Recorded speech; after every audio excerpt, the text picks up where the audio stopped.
Privilegiada. Vamos a analizar este punto con Álvaro Reyes, periodista de investigación de Perú 21. Álvaro, bienvenido a Todo se sabe. Dale, buenas noches. Muchas gracias por la invitación.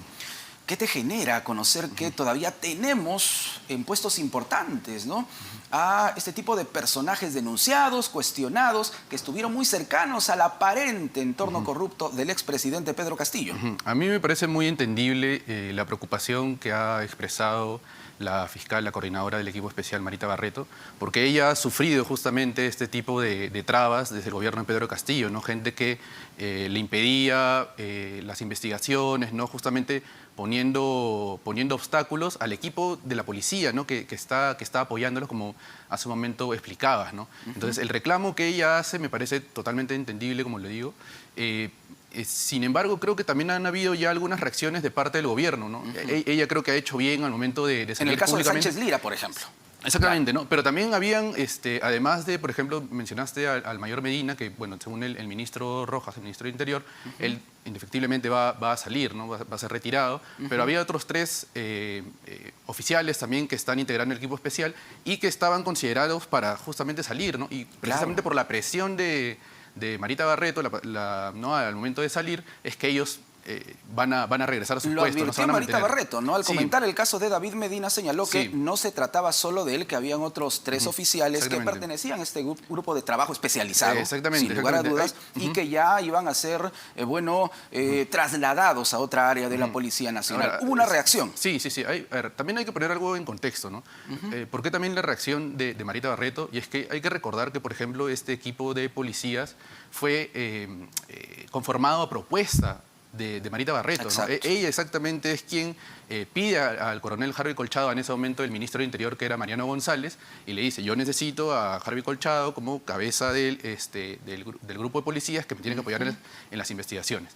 Entonces, Mariano González es que con resolución ministerial justamente lo pone a él a la cabeza y luego conforman con el resto de coroneles y el equipo, ¿no? Donde también está, por ejemplo, Vica, ¿no? Claro. Y justamente a partir de esa resolución ministerial es que posteriormente Castillo, cuando intentó, por ejemplo, remover a Harvey Colchado, no lo pudo hacer, ¿no? Porque justamente tenía ese rango de esa resolución que no se podía revertir así nomás, ¿no? Ahora, Álvaro, ¿por qué es importante, y esto lo tienen que entender nuestros amigos televidentes, por qué es importante que este grupo de trabajo continúe cohesionado? ¿Por qué? Sí, creo que lo explicó bien la fiscal Barreto, porque son gente especializada, o sea, gente que ha trabajado muchos años en investigaciones. No se trata de sacar a uno y poner a otro. Exacto. No. Claro, eso lo explicó bien Marita Barreto. Sobre todo, por ejemplo, el mayor Medina, que ya, como ha dicho el ministro, va a salir, ha sido la mano derecha de Harvey Colchado, ¿no? De hecho, Colchado a todo lugar que iba siempre lo llevaba él consigo, porque es alguien que tiene mucha experiencia investigando, ¿no? Lo conocían como Aquiles. Como Aquiles, exactamente. Y por eso se hizo una operación, ¿no? La última operación. El mega operativo, ¿no? Se denominó Aquiles, exactamente, si se quiere, como él, ¿no? Solidaridad, ¿no? Claro. Con el mayor David un reconocimiento, ¿no? Un reconocimiento a la labor, porque a la ya se sabía que ¿no? lamentablemente iba a ser pasado al retiro. Sí, porque el documento que emite justamente la Policía Nacional es del 23 de diciembre, entonces en ese momento ya sabían que él iba a salir, ¿no? Entonces, como te digo, o sea, no es como tú también mencionaste, no es que pones a un policía o sacas a un policía y pones a otro, claro. No es así de sencillo. Entonces se necesita gente con mucha experiencia, gente sobre todo de confianza, ¿no? Tanto de Harvey Colchado como de la Fiscalía. Porque se trata de casos bastante delicados, una infidencia puede tirar por los suelos. ¿no? La filtración, exactamente, es eso mismo, ¿no? Toda una investigación fiscal. Claro, entonces los policías, entonces los policías que llegan ahí tienen que ser gente que conozca, o sea, que sean conocidos por el entorno de la Fiscalía y, bueno, también de Harvey Colchado, ¿no? ¿Qué te ha parecido, Álvaro, la reacción del ministro Víctor Rojas? Anoche lo entrevistamos en el programa Si Somos de RPP. Él explicó que el mayor David Medina tenía incluso una sanción que no había o no se había mostrado interesado en ascender durante su carrera en un lapso de 10 años. Y que por eso simplemente lo que procediera a su pase al retiro. Sin embargo, nos dejó un dato. Su pase al retiro se decide por una junta calificadora que trabajó el tema hace un mes. Estamos hablando todavía cuando el expresidente Castillo estaba en el cargo, ¿no? Entonces, eso se puede prestar para la suspicacia, por decirlo menos. Sí, lo que hay que entender es que en ese momento estaba Willy Huerta, ¿no? como ministro del Interior, de acuerdo a lo que mencionaba ahora Rojas. Pero bueno, o sea, la cuestión ahí es que En el caso, por ejemplo, de todo este equipo de Harvey Colchado, el equipo que está apoyando a Marita Barreto, a la fiscal Barreto, o sea, es necesario que ellos sí acompañen como ella lo sugiere, porque, bueno, insisto, por esa cuestión de confianza, ¿no? Para no residir eso, pero creo que es lo elemental, ¿no? Sí, definitivamente. Ahora, la reacción del gobierno, como bien lo has señalado, en algún caso ha sido relativamente oportuna, pero hoy también Marita Barreto, la coordinadora de este equipo de fiscales, de este grupo especializado, advierte y se ha referido directamente a la presidenta Dina Boluarte que le ha pedido que cumpla con su palabra, porque ella se comprometió a apoyar la labor del Ministerio Público. ¿Podemos entender entonces que todavía la presidenta Boluarte, en todo caso, no está viendo de manera adecuada el importante trabajo que viene realizando la Fiscalía? Yo creo que también Dina Boluarte se ha encontrado en una situación en la que no se esperaba, ¿no?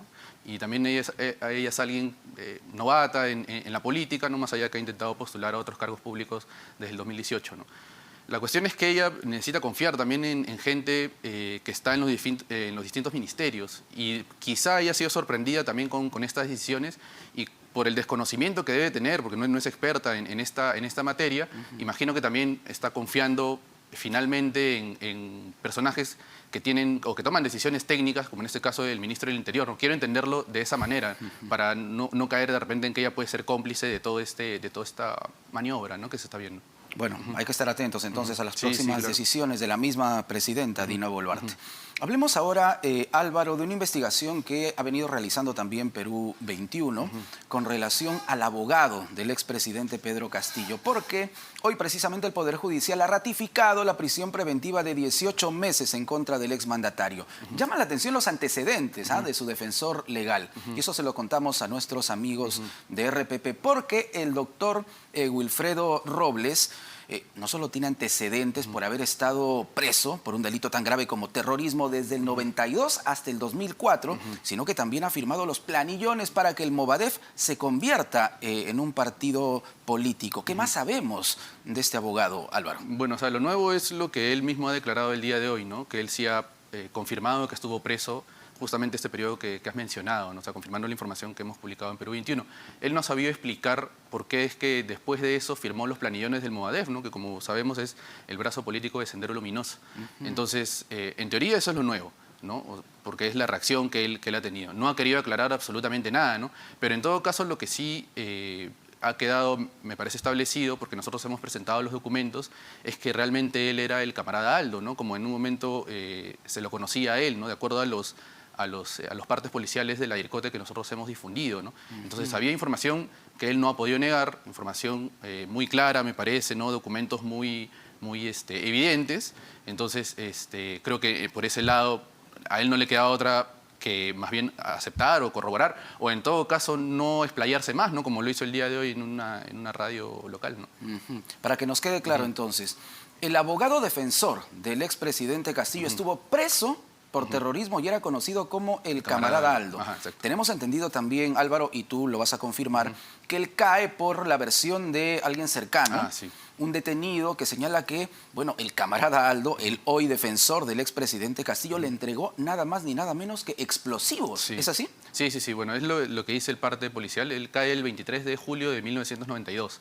Junto con otros dos senderistas, de acuerdo a los partes policiales, y uno de ellos, parece que el más endeble, el más blando de los tres, es el que cuenta a la policía que finalmente los explosivos con los que él es encontrado le fueron entregados por el camarada Aldo, ¿no? Y el camarada Aldo en realidad fue encontrado con una caja de fósforos, ¿no? Lo que sí ahí detalla también el parte es que esos explosivos ya estaban listos para ser usados. O sea, muy probablemente estaban ya coordinando algún atentado, ¿no?, como se veía en ese tiempo. Y además hay que aclarar que todo esto sucedió antes de que Abimael Guzmán cayera, ¿no?, porque fue en el año 1992, así que justamente fue unos meses antes nomás que ocurrió la detención del camarada Aldo, ¿no?, que es el abogado de Pedro Castillo. Claro, ¿y cuál fue el recorrido del doctor Wilfredo Robles, camarada Aldo, como se le conoce, ¿Cómo llega a enlazarse con el expresidente Pedro Castillo? Tenemos entendido que la investigación revela también que se afilió a Perú Libre hace algunos meses. Sí, a ver, mira, por ejemplo, después de que él sale de la cárcel, que es en 2004, él ingresa a la universidad, ¿no? Ingresa a la Universidad San Marcos y estudia la carrera de Derecho. Y él egresa en 2011 y en 2012 alcanza el título de abogado, ¿no? Y justo entre 2011 y 2012 es donde el Movadef intenta inscribirse ante la OMPE, ¿no? Entrega los planillones en 2011 para justamente convertirse en partido político. Pero en 2012 el Jurado Nacional de Elecciones lo rechaza, ¿no? Lo rechaza porque evidentemente en la propuesta de partido ellos decían que querían reivindicar el pensamiento de Gonzalo, ¿no? Que era el pensamiento sanguinario de Claro, Abimael esa es Guzmán. una organización pro-senderista, todo el mundo lo sabe. Exactamente. Hay que decirlo con claridad. Claro, y además era dirigido por el abogado de Abimael Guzmán, ¿no? Alfredo Crespo, entonces no había duda de eso. Así es. Luego de eso, él, bueno, se mantiene todavía con algunos vínculos en la política y él llega a afiliarse a Perú Libre en 2020, ¿no? Y de hecho se desafilia en junio de este año, ¿no? En 2022. Pero justamente tú mencionabas cómo podría ser el vínculo con Pedro Castillo, con ¿no? el expresidente Castillo. Hoy, por ejemplo, en Perú 21 también entrevistamos al ex jefe de la IRCOTE, a José Baella, y él creo que fue muy claro, ¿no? Hay que recordar que Castillo llega a liderar incluso al CONARE. El CONARE, que es este grupo de maestros que es afiliado, ha sido infiltrado por Sendero Luminoso, ¿no? Entonces, cuando hay este tipo de asambleas o reuniones de estos organismos que crea Sendero Luminoso, que son organismos fachada, se reúnen todos, ¿no? Entonces, yo creo que hace bien ahí el momento José Baella, el jefe de la IRCOTE, al decir que justamente es por eso que tiene el vínculo con Wilfredo Robles, ¿no? Y hay que recordar además que Castillo ya había demostrado antes que tenía vínculos con gente senderista, ¿no? Por ejemplo, uno de ellos es Iber Maraví, que ha sido ministro de Trabajo, ¿no? Y nosotros también hemos publicado, bueno, otros medios también, los partes policiales. La señora Coila también, ¿no? Exactamente, Coila, que ella firmó los planillos del Movadef, ¿no? Entonces hay mucha evidencia. En verdad esto no debería sorprendernos, ¿no? Ya ha habido evidencia anterior que justamente nos lleva a concluir que Pedro Castillo, ¿no? O sea, ha tenido muchos vínculos con gente, por lo menos, que parece que piensa o coincide con las ideas del senderismo. Ahora, claro, legalmente él puede ejercer la defensa legal del expresidente Pedro Castillo, ¿no? No hay problema con eso, ya cumplió su condena, aunque él señala que fue una suerte de prisión preventiva. Ha tratado de defenderse de esa manera, Álvaro. Claro, es muy poco creíble eso, porque, o sea, una prisión preventiva de 12 años... O sea, señala prácticamente que estuvo 12 años en la cárcel de manera preventiva. Claro, él incluso dice que fue absuelto y luego, pero bueno, eso no se indican los partes de la IRCOTE, ¿no? En todo caso, él reconoce que ha estado preso por terrorismo, ha sido detenido manejando explosivos junto con otros senderistas, entonces las evidencias creo que son muy claras, ¿no? En ese aspecto. Ustedes, como equipo de investigación, tuvieron acceso a los partes de la IRCOTE. Sí. Hay que incidir en ese punto, por favor. ¿Qué dicen los partes con relación al hoy abogado defensor del expresidente Pedro Castillo? Bueno, o sea, los indican directamente como un senderista, ¿no? Y de hecho, porque solamente se circunscribe a este episodio en el que fue detenido. Él es detenido en un paradero de combis en la carretera central, en el distrito de Santa Anita, ¿no? En esa época. Y a él los indican como el del grupo, como que el que tenía el liderazgo, ¿no? El que llevaba la voz de mando. Y de hecho, cuando este otro senderista lo señala a él, justamente da toda esa apariencia, ¿no? Que él es el que coordinaba, de hecho a él le presentaron, ¿no? Para luego que él maneje los explosivos, ¿no? Entonces era alguien que sí ya tenía, digamos, o tenía muy bien concebida la idea de lo que era ser senderista, ¿no? De acuerdo a los partes policiales. De acuerdo a los partes policiales, entonces. Exacto, sí. Claro, su defensa o sus argumentos no resultan, bueno, creíbles, ¿no? Lo que ha dicho el doctor Wilfredo Robles ha tratado de minimizar esta denuncia, esta investigación, señalando que estuvo como 10 años en prisión preventiva, ¿no? Y bueno, eso no resulta muy creíble. No, como te decía, o sea, es imposible que alguien esté en prisión preventiva por 12 años, ¿no? Es imposible. Y además lo podemos ver ahora nosotros, ¿no? En 3 años, ¿no? Con estos 36 meses de prisión preventiva. Entonces sí, es inverosímil lo que él dice, ¿no? Claro. ¿Cuánto puede influir esto, Álvaro, en la situación legal del expresidente Pedro Castillo, en lo que puedan determinar los jueces más adelante, ¿no? Porque, claro, por el momento el Poder Judicial, y hemos escuchado hoy al doctor César San Martín, ha confirmado la prisión preventiva de 18 meses, a pesar de lo que pedía la defensa legal precisamente del exmandatario. ¿Cuánto puede influir esta situación en la decisión final del colegiado? Bueno, la decisión ya se tomó, ¿no? Que es esta resolución, como tú has mencionado, la confirmación de la prisión preventiva.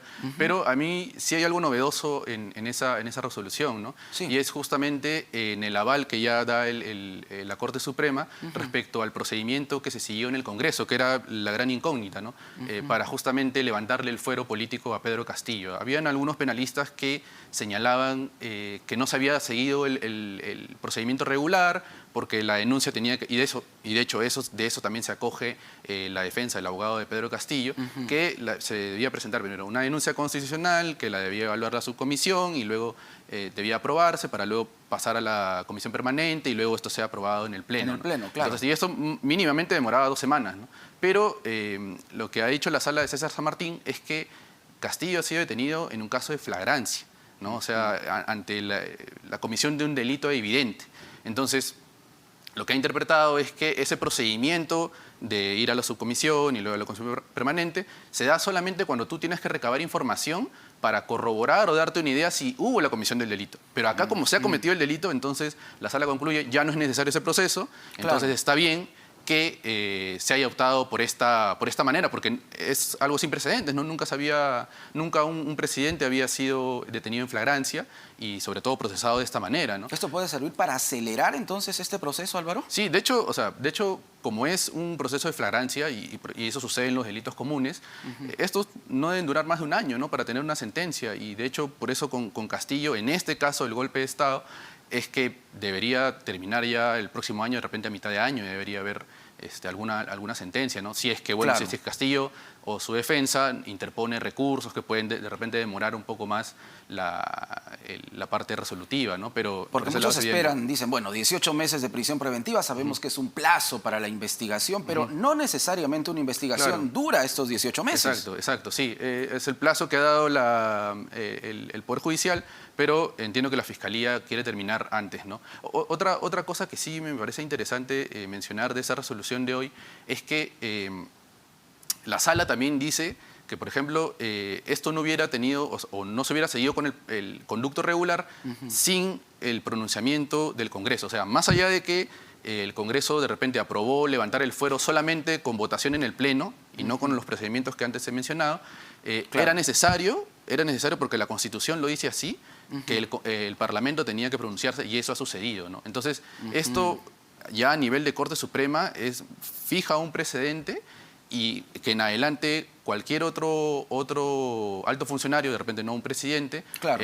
se podría procesar de la misma manera, Y ¿no? además hay un detalle, Álvaro, ni el expresidente Castillo ni los exministros Juan Silva o Heiner Alvarado han presentado sus descargos. No han presentado sus descargos. Por eso también todo este proceso se ha acelerado. Claro, tendrá que ir igual a la comisión permanente y luego al Pleno para su debate final. Claro. A ver, por ejemplo, hay una diferencia con Betsy Chávez, con también el otro el congresista que ha sido exministro de Comercio, Roberto Sánchez, ¿no? Roberto Ellos, Sánchez.